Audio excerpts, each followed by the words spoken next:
The Aged Care Royal Commission, which came out late last week, is a shocker. There are more than 200,000 examples of mistreatment that are happening inside the system. There are horrific examples of huge numbers who are malnourished, huge numbers who are abused physically or sexually. There is a massive pressure on the government, and rightly so, to find more money from where, but to find more money to make sure that people can stay in their homes for as long as possible. But there's two things I wanted to show you and mention about all of this. Firstly, the money part of things, and here's Greg Hunt, the Health Minister, saying they get it, they need to find more money for this stuff, where it comes from, who knows, but you can't have an aged care system that was described in its interim report, it's not even the final report, interim report as a national shame. Here's what he said. The Commission went further than we expected in the sense that it identified a nationwide challenge over multiple decades. It identified both a cultural and a governmental challenge. And so we are responding, and there will be additional home care packages. So when I talk about the packages, that's about home care, so you can stay in your home for as long as possible. And we've all had that conversation with someone at some point in our family lives. Sadly, it can be the case where one person wants to move into a facility, one person doesn't want to. You try to compromise for as long as possible, and that's what those aged care packages are about, those home care packages. So that's going to be the money. But the other thing is, and I think that Greg Hunt also was right when he said this, that one of the biggest things we have to tackle in this country, while the left want to constantly talk about the isms, right? Sexism, racism, Islamophobia, all of that stuff that they love hurling about. There is one that we must tackle, and it's ageism. Now, this exists in almost every area of our lives, where for whatever reason, be it a company, as soon as you get to a certain age, you've done enough, you've got your long service leave, punt. Because it's cheaper to take your job and replace you with someone in their 20s who'll earn 2/3 of your wage. It's difficult to hold on to a position in a company these days when, increasingly, the older you get, the more complicated your life becomes. Certainly anyone who, as soon as you have kids, well, firstly, if you're a woman, you are out of the workforce for a year. When your kids go to school, sorry, I've got to leave, Johnny's just done something bad, and understandably, the law's very clear, a boss can't sack you for that, but you can understand why a boss starts to go, I've got two choices here. I can hold on to somebody who's got young kids, or I can find someone in their 20s who'll do the job for 2/3 of the money, and it will not be as distracted as somebody who's got young kids. That doesn't change when you get older, and it definitely doesn't change, of course, when you're a grandparent. That's just one thing. The other thing is that culture, in and of itself, generally speaking, does not cater to anyone over the age of 40, let alone 60. So much so that even the way that they count the people watching this television show right now, is that they've got all these lovely demographics of 10 to 18 and 18 to 24 and 24 to 40 and 36, and they break it all down, and then there's just 55 plus.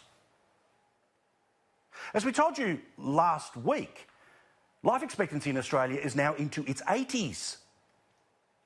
That's one hell of a big bucket just to keep dumping people.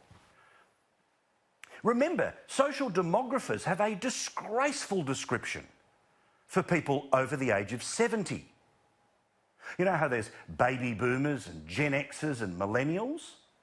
Well, apparently the generation who was living its early adult life in the 50s and 60s, and are now some of the older people watching us right now, they're referred to by social demographers as, and I apologise for this, but this is the term, the silent generation. Because apparently they were silent when there was injustice. They were silent on racial rights issues. They were silent on same-sex issues. That's ageism. The idea that literally every single person over a certain age group can just be included in that pact is offensive. The idea that the silent generation are the people who fought wars for this country. The fact that people who served in World War II, we have great reverence for them, but still, the respect for people who fought in Vietnam or all of the other peacekeeping efforts and other conflicts, we just don't have the social reverence we should have for those people. Instead, silent generation because you didn't march for equality. You were too busy building a life. You were too busy taking care of your kids. You were too busy taking care of your parents.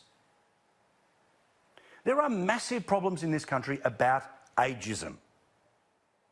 And a perfect example is look at how the media talked about the Banking Royal Commission versus the Aged Care Royal Commission. Now, as bad as the banks were, as important as that story was,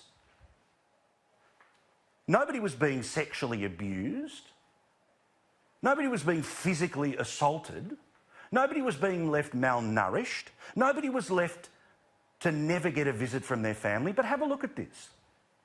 The dark blue is the aged care reportage. The light blue is the Banking Royal Commission.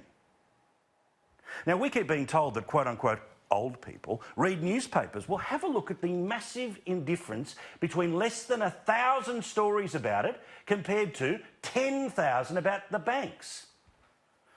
Old people don't know how to use the internet, so 15,000 online stories about banking. Television, supposedly only old people watch the 6 p.m. news, but let's talk more about the banks. What we prioritise as news and as important is a statement of our national values. And so often, many of the media, who, let's be honest, are either woke in a city or just too young to have lived an experience where they have a direct awareness of aged care. Because it's not as sexy to put an old person on the front page as it is to put some footballer's wag in a bikini. We need to wake up to this. Ageism is real in Australia. It is profound in Australia. We say that someone must leave the parliament after X number of years there. Why? Why is that lady too old to be on television? Why is that bloke too old to be on the radio? That's ageism, ladies and gentlemen.